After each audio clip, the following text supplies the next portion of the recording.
Hey y'all, welcome and welcome back to Babeinlibrary. It's your girl Lisa, and today we're gonna kickstart my Mayhem and the Mortal reading vlog.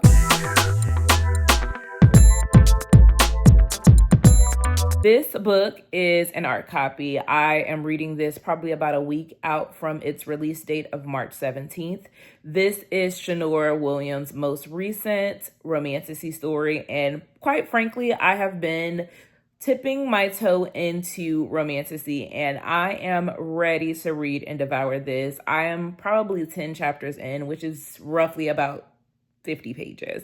Now, I will tell you that this is very much giving that Grump Sunshine. We have our Sunshine character, which is our female main character. Her name is Zara, and Zara is on this quest to save her sister's soul. Now, I know you're like, doesn't that sound extreme? No, it absolutely isn't, because this has a mortal and a magical world. Zara is a baker, and she's very quiet, very meek, but her sister is the exact opposite. Her sister, Anila, is very boisterous. She gets into a lot of mess, and she found herself in trouble because she was trying to steal from one of the most powerful sorcerers in the land, and she gets caught, and she is sentenced to a 30-day notice before he claims her soul.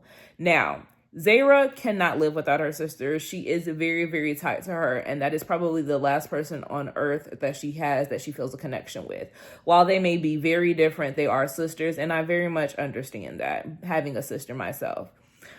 So in this, Zara is like, I am willing to give up everything I have. I will give up my worldly possession. I will leave my job. I just need someone to help me get into this magical forest, which is said to be very, very dark, very, very dangerous, and could quite possibly take her out before her sister is sentenced to lose her soul. So she's like, okay, I need to find a equally powerful man that is willing to take the risk. And that is where she stumbles upon Thane. And now Thane is our male main character, who is very, very grumpy, very, very broody, but he's also very, very powerful. Now he is also a sorcerer, and she doesn't know it yet, but he is an assassin. So this is probably the best chance she's going to get to be able to make it into the dark forest, get what she needs, and come back, as well as free her sister, because I have a feeling that the sorcerer that is holding her captive is not willing to let her go. Now, Thane also has a feud, I believe, with this sorcerer. And so they're going to rival it out and duke it out. So far, I am just starting their journey where she meets him. He's already giving that, why are you like this type of vibe. He's looking at her like, why are you so happy? You're about to go onto this journey. You're paying me goobs and gobs of money, and yet you still have a smile on your face. And she quickly learns that she's going to have to wipe that smile away, because this forest is going to devour her whole if she doesn't. And I can't wait to see what kind of banter they have between each other, what type of development they share. I do know that our male main character, Thane, has a soft spot for animals. That is one of the things that Shanora has kind of given a character blurb about. And so he's not all dark and broodiness. He does love puppies. And I mean, truly, who doesn't love puppies? This is mine right here. But this is a book that I'm very interested in, and I will come back with some additional thoughts.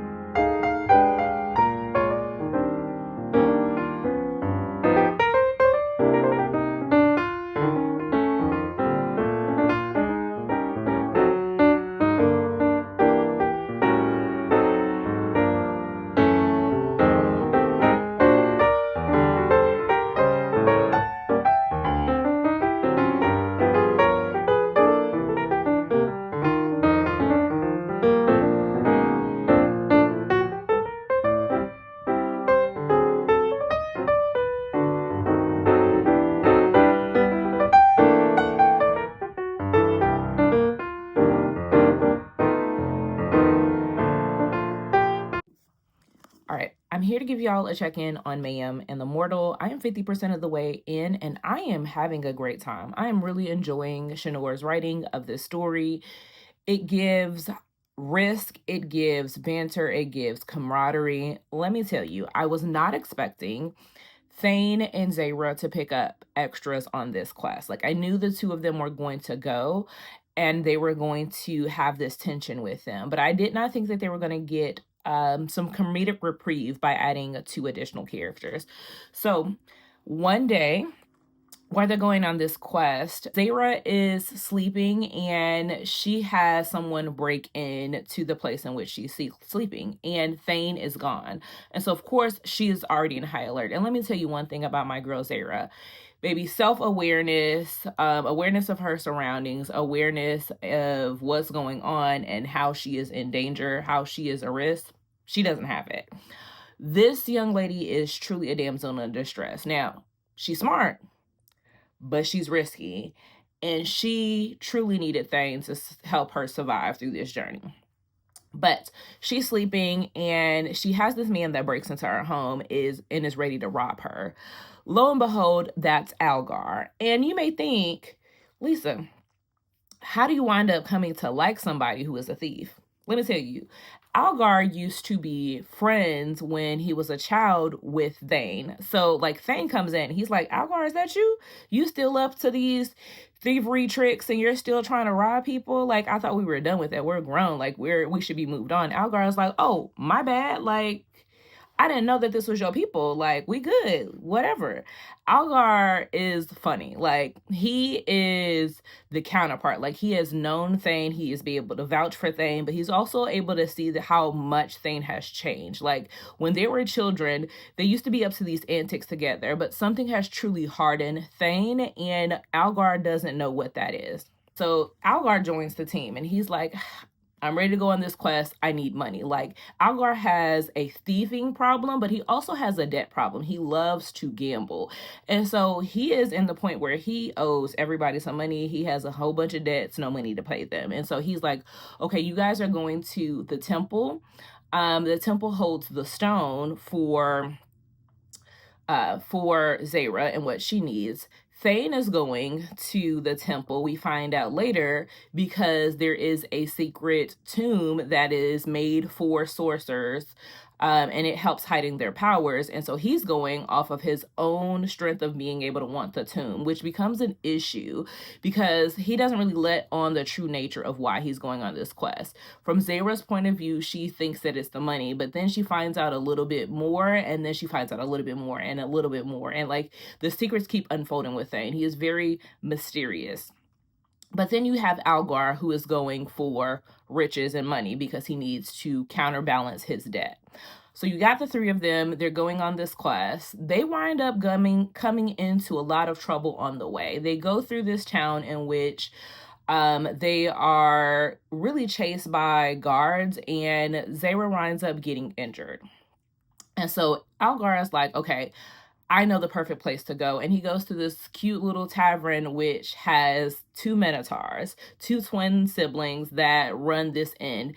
However, the inn is falling apart. Nobody is coming anymore. And so he's like, all right, if you all want to go, you can join this quest. Now, one of the minotaurs is very sickly and he cannot go. He is pretty much a liability to his sister, but his sister loves him. His sister is like, okay, if we need to save this inn that we have, this is the last thing we have of our parents, let me go on this quest with them and you find a way to be safe. So Torjak is like, okay, sis, I'm going to trust you. I want you to go. I want you to also live your own life. Like, I want you to join these people and experience life outside of these four walls, experience what it's like to not have to take care of me. And so he sends his sister, Renthia, off to join this quest. Now, Renthia is out for money, but she is also out for companionship, I would say, to kind of find herself, because again, so much of her identity is wrapped around the inn and her brother and being the strong one and doing all of these things, that this quest is going to be really good for her. And she is also a really good resource, because the more and more this ragtag team goes deeper into the quest, the harder the challenges get.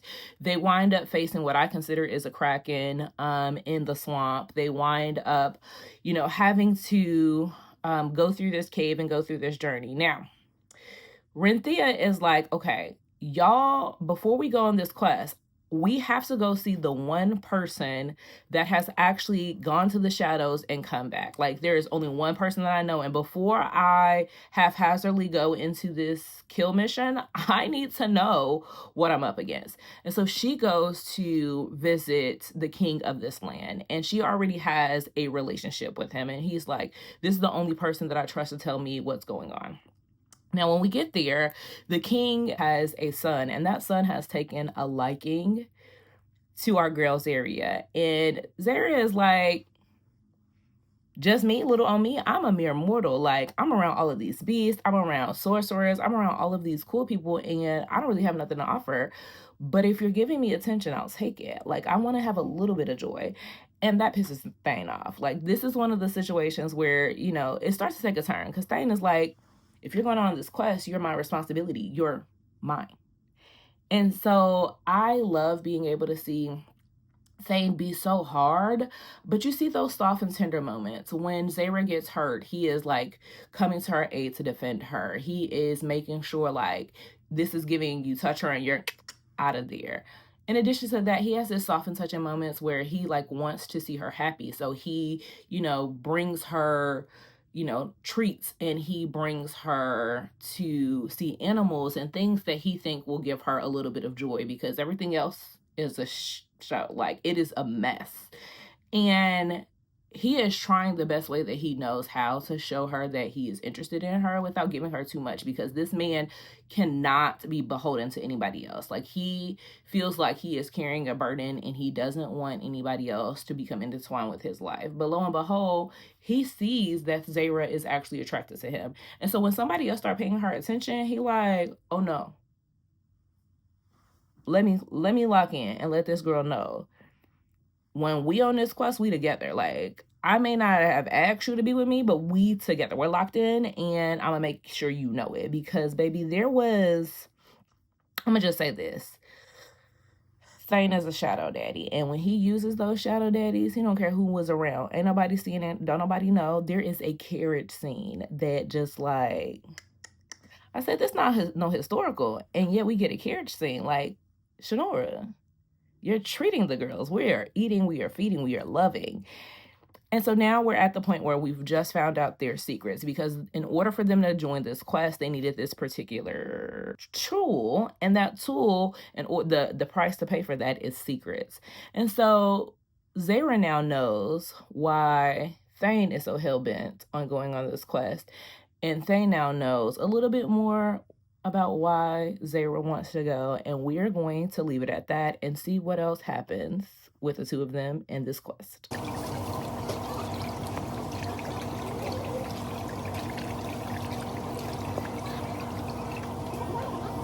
Okay, I am here to wrap up Mayhem and the Mortal. I have finished this, and let me just, before I get into the rest of the things that happen in this book, let me, just give myself kudos, because I have read a physical book, and baby, I usually don't, because I don't like my books looking like they've been through the shallows.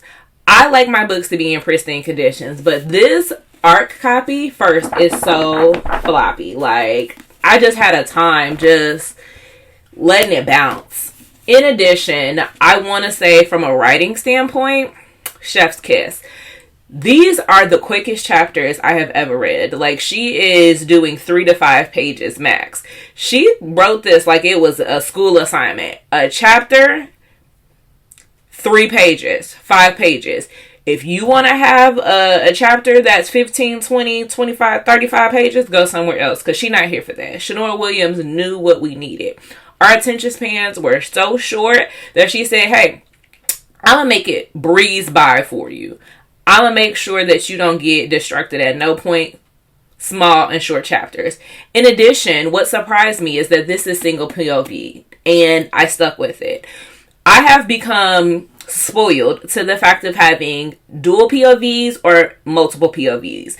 And to be quite honest, I could have stood to have Thane's POV, but I think that would have taken away from the mystery and the intrigue. Because one thing I'm going to tell you, Thane's secrets have secrets. Like, this man, you get up to the very end and he's still got secrets. He's pulling out his bags. And it's some of the things you're like, bro, you really just went through all 396 pages and you decided to hold that into your pocket. How did you think that was going to play out for you, Playboy? That's the type of time that Thane is on. Now, it may piss you off because you like, bro, I was rooting for you. Like, I tried my best when everybody else was against you.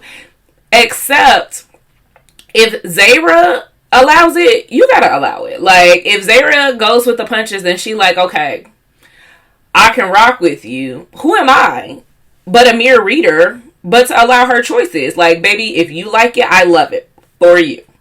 Now, I hope that wasn't too much of a spoiler. Just know that, like, you're gonna get to the end of the book and you're gonna be like, now, wait a minute. Like I said, short chapters, single POV, comedic relief. Algar and Renthia, best additions to the squad. Like, truth be told, Zara and Thane would have never made it this far without those two. They're the reason why we were able to make it through some of these challenges, which just goes to show how much character building and character growth and character arc she placed in all of the characters. Even like minute small characters. And the entire time I had started off reading this book and started off this vlog like, baby, I know you love your sister, but would I really be going to save her? And yes, one part of my mind is very much like, that's your sister. Your parents embedded into you. Y'all got each other's back regardless. But another part of my mind, because she not my sister, I'm like, Anala just don't seem like she has any preservation. Like, she just be doing whatever she wants to. She seemed very risky because she know a lot about dark magic. She know a lot about characters she shouldn't be involved with. And how you know that, sis? But in reality, I realized her sister loved her just as well. She just happened to be meddlesome. And so I was like, yeah, are you doing all of this? Is this a purpose? Like, I probably would have cut my losses when it seemed like, yeah, we're literally not going to make it. There's nothing that's going to be done. Like, let me just tell her I love her and go about my business, because at this point, all hope is lost. But that's why I'm not in the book. This is why you gotta have some people with extreme optimism. And Zara is definitely much that person that has extreme optimism. When it's the darkest it's ever been, like we are living in Alaska, ain't seen the sun in 6 months, she still got hope. And I love that for her. However, I just want you to be reminded that Zara is a mere mortal. And it very much shows as we read this book, because there was a spot where something happened. Like, everybody is doing their job. Like I said, Thane is a sorcerer and an assassin. Like, he know his job and he playing it well. Renthia, she a minotaur, baby. She got strength. She got weapons. She got her role to play. And she's been playing it well. Algar, you may think, Algar, he here for comedic relief. No, that man knows things. He knows people to get in touch with. So does Renthia. He knows how to master the sea. He knows who to swipe from in order to get where you need to go. Like, he has his purpose. Zara really does seem like a liability here. When I tell you, there was a scene where I was about ready to curse her out. Like, she was going through, and I was like, girl, you had one job. You had one job. And everybody was like, oh, it's not your fault. It's not your fault. It is. It is your fault. And that's okay, because the damage is done. Literally, the damage is done. There's nothing we can do. But one thing about our girl, complete optimism. She said, well, the show must go on. We must continue to go through. We've made it this far. There's no turning back. And you're absolutely right. That's the thing that I love about these characters. They, at points where they were thinking, yeah, we could turn around, but why sacrifice all the things that we've done? And this gives a ragtag, almost found family element. And I really enjoyed, like I said, their makeup and their composition. If you are looking for something that has high stakes, comedic relief, that band together, this has an only one bed trope. I meant to say that as well. Also, I really do love, I haven't talked about Spice in this book because it's not the primary focus, but this is Shanora Williams we're talking about. And you know me, I'm going to call out some Spice in some books. I loved the brewing tension and the will they won't there between Zayra and Thane, while he was always trying to push her away and she was always drawing closer to him like a moth to the flame. I love the way that Shanora really did make sure that consent was brought into this book, as well as responsible choices. Y'all are going on this quest. Y'all actually don't plan on seeing each other again. While y'all don't have contraceptions, you make sure that they are thinking about the actions that they are making. They're getting consent about the actions they're making, and they're making sure that nothing is going to come of it that they don't want of it. And I thought that was very responsible for Shanora. Like, if you read it and you see those elements, I hope that you recognize and appreciate she did that, because again, this is a fantasy book. We understand the circumstances of the life that these people are living would not be conducive to having a child on this quest, especially given how this book ends. You're like, oh yeah, I'm glad we didn't do that, because things are even more dire than where we started. So I'm going to tell you, if you're looking for a new romantasy to read, you're looking for something that gives you adventure, it gives you high stakes, friendship, this is the one to pick up. I am so grateful to be a part of Shanora's team and to have received an art copy. This came out on March 17th. Highly encourage you to pick it up and let me know your thoughts. If you don't want to do any of that, I'm going to ask you to leave me a jewel emoji or a purple heart in honor of this book, and I'll talk to you later. Bye.